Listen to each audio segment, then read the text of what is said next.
Hi, I'm Bob Baravarian here in Los Angeles, and I wanted to talk to you about ankle instability and the internal brace.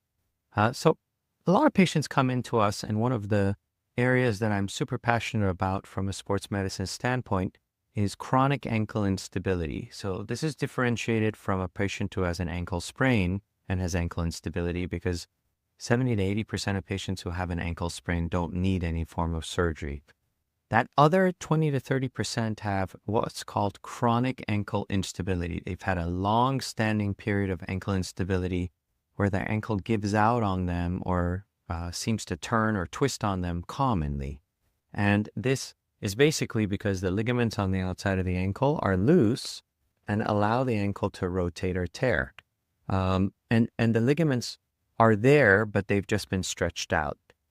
So commonly, and in a lot of patients, the only required treatment is to just make a small incision along the side here and basically find the ligament and tighten it up, which then allows the ankle to be stable instead of having this looseness. There'll be a small number of patients that require additional stability.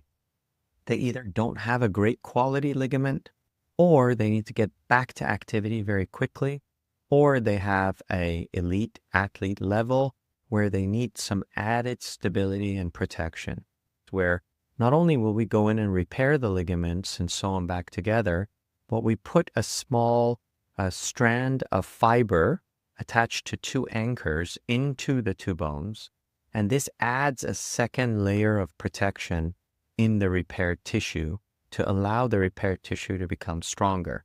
The internal brace itself will actually act like another ligament added to the area, and it works really, really well, but it needs to be selectively put into the patients that need it.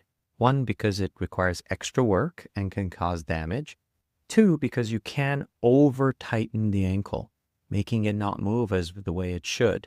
So if you do have ankle instability, number one is to know that 99% of those patients do incredibly well with surgery. Number two is to go to someone who understands the different forms of ankle instability and how to treat them. And number three is to make sure that you realize it's not a one-size-fits-all and that it needs to be selectively designed for each patient. We are happy to help if you require anything, and please do reach out to us if necessary. Thank you.